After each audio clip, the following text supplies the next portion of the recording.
Welcome to the Sooners 360 Recruiting Podcast, a podcast for OU recruiting fans by Sooners 360. Each week we catch you up on the latest in OU recruiting news and provide opinions and evaluations on all things OU football recruiting. I'm Chris Mason, lead recruit analyst for Sooners360.com. This podcast is now sponsored by Sooners 360 on Patreon. To support this podcast, please go to patreon.com/Sooners360-817 and subscribe. It's only $2 a month, and there's also a free trial option. And I'm going to be posting all of my regular recruiting content on that site. Link will also be in the show notes. Also, this podcast is now part of the Believe podcast family. Every team, every topic, everywhere. This is episode 81, BBQU Visitors and QB 2026 decision. In this episode, we will recap the latest recruiting news and also go into who is currently in Norman as an official visitor for the BBQU event. So first with the news update.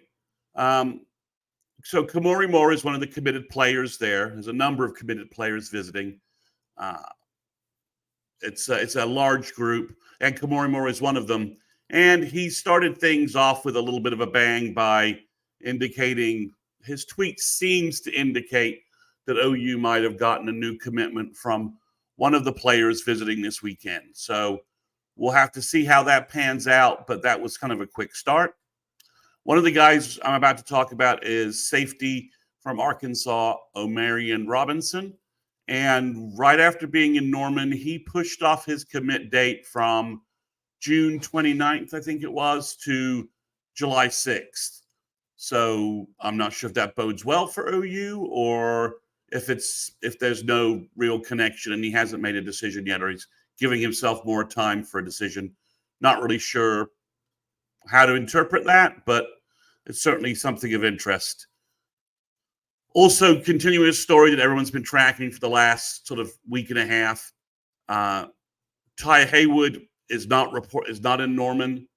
I don't know if he's in Tallahassee. There's nothing from his Twitter X account or Instagram.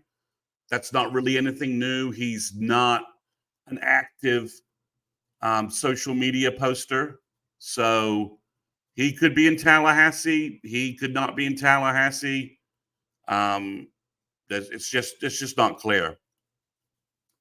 We do know that Lamont Rogers, another guy who isn't exactly a social media maven, he actually posted on Thursday his official visit uniform photo shoot. So we know he was in Norman. We know he had a visit, and from all reports, everything went well. He hasn't given a lot of interviews post his visit. He's supposed to be heading to Tallahassee himself. I don't have any confirmation of that either. I'm presuming he's taking that visit. The one thing we do know is that his mom was not able to take according to OU Insider, his mom was not able to, was probably not on that Tallahassee visit. OU moved up Lamont from the BBQU weekend to the midweek to guarantee that his mom could participate in the visit, be an integral part of the visit. So hopefully that pays off for the Sooners. Right now, again, the Ty Haywood situation, if he's in Tallahassee and he's going to decide definitively sometime in July, then OU has not gotten a last visit or a last meeting in person. They can have Ty come unofficially during the break in the dead period, the no contact in person period that ends. It ends on July 24th, and so basically you've got like 4 or 5 days in July before August 1st, when everybody sort of starts, high school football camps. So OU could bring if Ty hasn't decided yet, in theory, OU, could push and ask Ty to come up and unofficially visit OU for another time. He's from Denton, so that's not exactly a difficult drive up. But it's still hard to interpret what's gone on and interpret that he chose to go to FSU instead of canceling that FSU visit and then rescheduling an OU visit. So, if you want to take a negative view on this, and I think, or just the view of the facts as they currently stand, because again, Ty's not giving a lot of interviews, so we don't have any contrary information. Ty Haywood's last official visit is going to be FSU. He's going to have visited, and he visited Bama. It looked like it was an OU Bama race, and if you ask me what's going to happen next, with the data we have right now, I would say sometime in mid-July, Ty Haywood's going to commit to Alabama. That's the only conclusion I can currently draw. So, in a more positive piece of news, 2026 quarterback Jaden O'Neal, who just camped at OU recently, looks fantastic on film. If you've been following these podcasts, you know I'm a huge Jaden O'Neal fan. He went from announcing a top 10 this week to announcing his commitment on Monday. Now, all the 2026 top quarterbacks are sort of the musical chair. The music stopped. Everyone's looking for it. Everyone's claiming their spot. So this looks like on Monday that Jaden's going to go ahead and make his announcement on 247 on their sort of social media live sort of streaming platform. And all signs pointing that to being Oklahoma. And that'll be a massive pickup for the Sooners in 2026. If you combine that with Jonathan Hatton and take a look at the receivers that are currently in play, OU's already got a good tight end in Ryder Mix. I really like his film. He's a very good two-way tight end. The offensive skill stuff is off to a great start. So keep an eye on that. That's going to be a big news. That could be a big news story on Monday. The only thing really kind of pushing out of the forefront will be if there's some 2025 commits to talk about. So the BBQU weekend is this weekend. It's sort of the biggest OU event with so many verbal commitments. It doesn't have as many uncommitted kids visiting. And there were some losses this week. Andrew Marsh apparently isn't showing up. Marcus Harris and the interest in Cortez Mills has sort of ended that pursuit. OU going with I think once OU got Marcus Harris, it was kind of like, well, Harris and Marsh are extremely similar players, and we took the guy who was more aggressive and more interested in being a Sooner. So we'll see where Marsh ends up. Ohio State, Michigan, Texas, I think probably are maybe some of the landing places, and maybe he takes us in. Maybe he takes us into the fall. Not really sure. But OU seems to have moved on. The Isaiah Gibson decommit from USC is now heading to the expected commit to Georgia. That's not a surprise. I'm not sure if Isaiah dropped OU or if OU just seeing the writing on the wall. I mean, there's some measurement between you miss all the shots you don't take and a wasted visit, right? There's some margin there, and I think obviously OU hit the point where it's like it's just no point bringing you in, and we have other defensive ends we have a better shot at who we are bringing in. So let's not divide Miguel Chavis and Todd Bates' time trying to recruit a 5-star who we have no chance of signing. So probably a good decision there by the OU coaching staff to focus on the guys I'm going to talk about in a little bit. So that's 2 of them down. I think it's both on both sides. I think that was probably good calls by the Sooner coaching staff. So the uncommitted visitors in town, and we'll go through them one by one real quick. And we'll start with the ones that I can confirm are in town based upon their social media traffic. So Smith Orogbo, the 6'5", 6'6", 230-pound defensive end from the Houston area, he's in town. It's probably an OU Texas Tech battle, with OU getting the final visit. And I'd like to think OU will make Smith a serious priority and really push for a commit to grab the lead there. He's got huge upside potential. He has all the measurables that you would want at defensive end. Then at defensive end, we have CJ Nixon, the 6'5", 6'6", 230-pound defensive end athlete from Weatherford, down to Oklahoma and Oklahoma State. But he's only taking an official visit to Oklahoma, so kind of read into that what you will.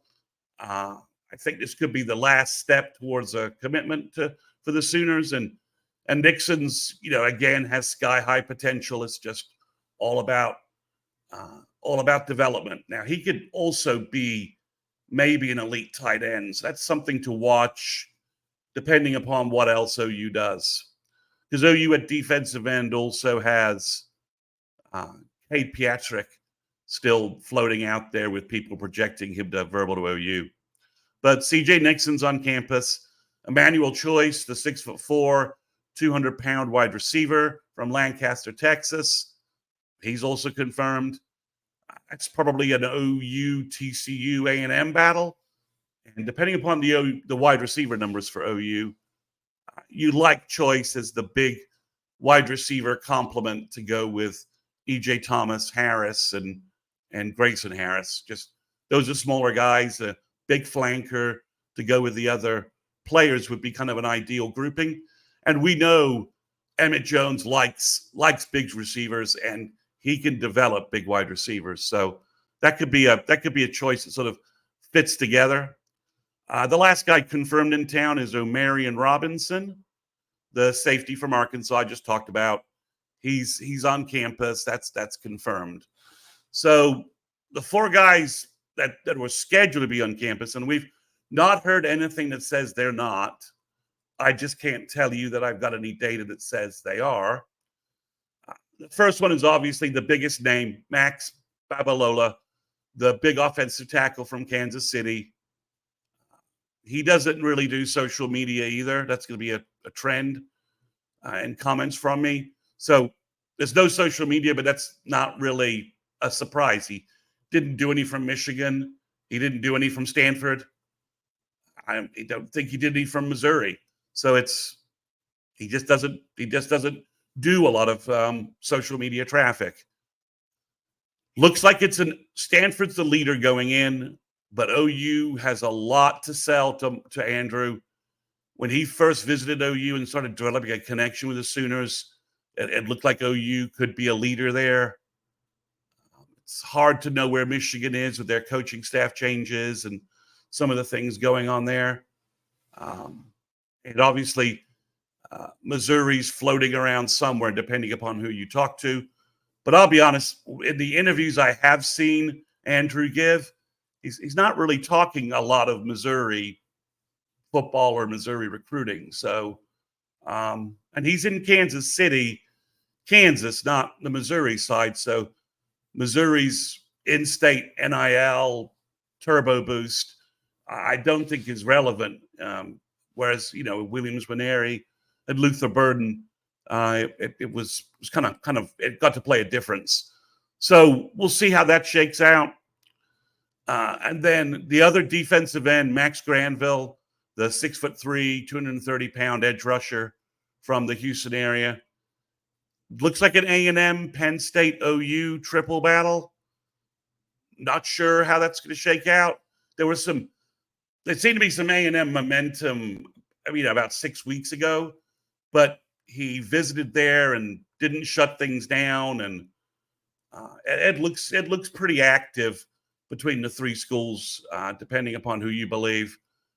OU, again, had a big lead there for a long time. So you wonder if getting him back on campus, OU can perhaps regain the lead that they had previously. There are two other players who should be in Norman, but there's a chance those visits could have been scrubbed or rescheduled. The first one's Brandon Brown, the UT verbal from Florida. This was sort of a surprise name coming up. I'm not sure if it's related to OU losing out on Christian Evans. Sorry, that's the third name who isn't in Norman this weekend.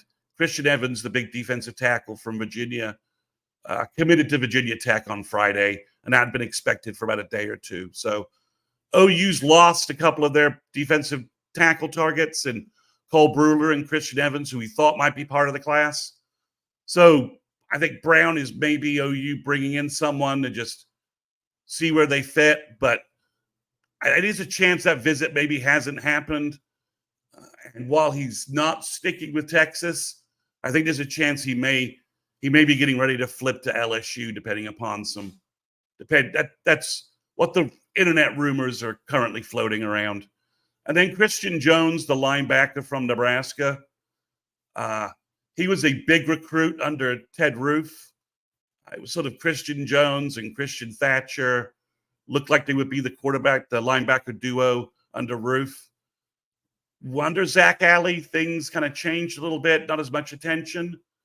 So I was a little surprised he was following through with this visit, to be honest. And it sounds like potentially he may take more visits this fall. So OU likes to use the barbecue weekend as sort of are you almost done with your process? Can we get a last visit in? That's sort of what Brent has been driving towards. So we'll see if Christian Jones is in Norman. I mean, he could be.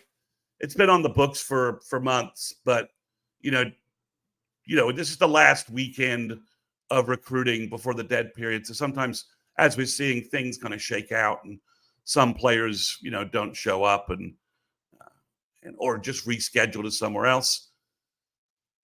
And one last bit of other news: Cortez Mills, the wide receiver from Florida that visited last weekend, it seemed to be OU seemed to be building some momentum with him.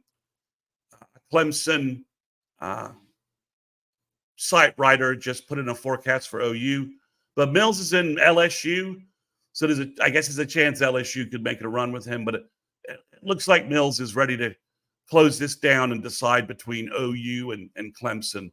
So we'll see what happens there based upon what happens with the OU weekend and some other things. So that's all of the current recruiting news that's out there. We'll have an update again post-weekend. We'll have an update if there's some verbal commitments. So just keep an eye on this channel. Keep an eye on this podcast. I appreciate everyone for listening. Make sure you subscribe to the podcast, and don't forget to leave a positive rating. Again, if you are interested in supporting this pod or just getting Sooner internet recruiting news in a timely manner, please visit patreon.com/Sooners360817 for more recruiting content on Sooners 360 on Patreon. Thanks again.